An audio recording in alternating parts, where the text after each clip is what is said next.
আসসালামু আলাইকুম। Your bKash is currently not active. এরকম যদি আপনাদের বিকাশও হয়ে থাকে তাহলে কিন্তু দুইটা স্টেপ ফলো করে আপনারা আপনাদের বিকাশ অ্যাকাউন্টটা পুনরায় ঠিক করে নিতে পারবেন। মূলত বিকাশ নষ্ট হয় দুই তিনটা কারণে। যদি অবৈধ লেনদেন থাকে, আর যদি আপনার লেনদেনের পরিমাণ বেশি হয়, তাহলে যদি বিকাশের সন্দেহ হয় তখন কিন্তু বিকাশ অ্যাকাউন্টটা নষ্ট করে দেয়। পুনরায় আপনি চাইলে আপনার রিয়েল ডকুমেন্টস থাকলে আপনি আবার ওই অ্যাকাউন্টটা ঠিক করে নিতে পারবেন। তো বিস্তারিত এই ভিডিওতে আলোচনা করব কীভাবে কী করবেন। তো চলুন শুরু করা যাক। ওকে, সর্বপ্রথম আপনারা ক্রোম ব্রাউজারে চলে আসবেন বিকাশ কোম্পানির সাথে কথা বলার জন্য। তারপর সার্চ করবেন লাইভ চ্যাট। লাইভ চ্যাটে আসার পরে এখানে দেখতে পারতেছেন এই যে লাইভ চ্যাট, এখানে ক্লিক করবেন। ক্লিক করার পরে আপনারা এখানে একটু নিচে চলে আসবেন, দেখতে পারতেছেন লাইভ চ্যাট লেখা আছে, এখানে ক্লিক করবেন। তারপরে আপনারা কি করবেন, এখানে আপনারা তাদের সাথে কথা বলবেন। বাংলা বা ইংলিশ ল্যাঙ্গুয়েজ সিলেক্ট করবেন, বাংলাই সিলেক্ট করলাম।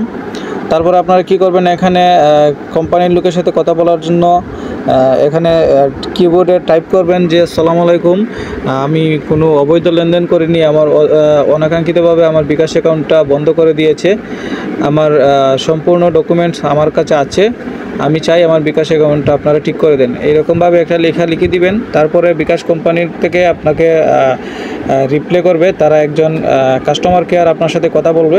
তারপরে সে আপনার কাছ থেকে আপনার লাস্ট ট্রানজ্যাকশন অথবা আপনার যে কোনো তথ্য আপনার কাছ থেকে যাচাই করতে পারে, সেই তথ্যগুলো আপনারা তাকে দিয়ে সাহায্য করবেন। তারপর দেখবেন একটা মেসেজ আপনার কাছে পাঠাবে, আপনি কমপ্লেন করছেন, সেই কমপ্লেন মেসেজ আপনার কাছে পাঠাবে। যদি সব কিছু ঠিকঠাক থাকে, আপনি যদি কোনো অবৈধ লেনদেন না করেন, তাহলে আপনার অ্যাকাউন্টটা ঠিক করে দিবে তারা। আপনাদেরকে এখন যে বিকাশ লাইভ চ্যাটে কথা বলে কিভাবে বিকাশ অ্যাকাউন্ট ঠিক করবেন সেটা দেখালাম।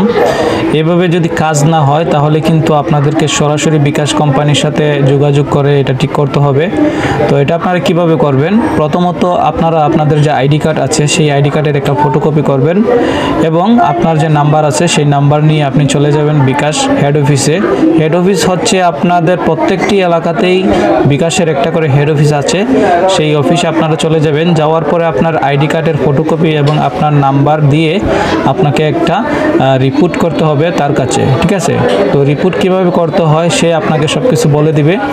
রিপোর্ট করার পরে 5 থেকে 7 দিনের ভিতরে আপনার বিকাশ অ্যাকাউন্টটা তারা পুনরায় ঠিক করে দিবে। এভাবেই মূলত যদি বিকাশ নষ্ট হয় বা কোনো অবৈধ লেনদেনের কারণে নষ্ট হয়, এভাবেই ঠিক করতে হয়। আর যদি আসলেই আপনি অবৈধ লেনদেন করেন তাহলে হয়তো বা তারা ঠিক করে দিবে না। এটা বিকাশের নিয়ম, কারণ বিকাশে কোনো অবৈধ লেনদেন এখন করা যায় না। ধন্যবাদ।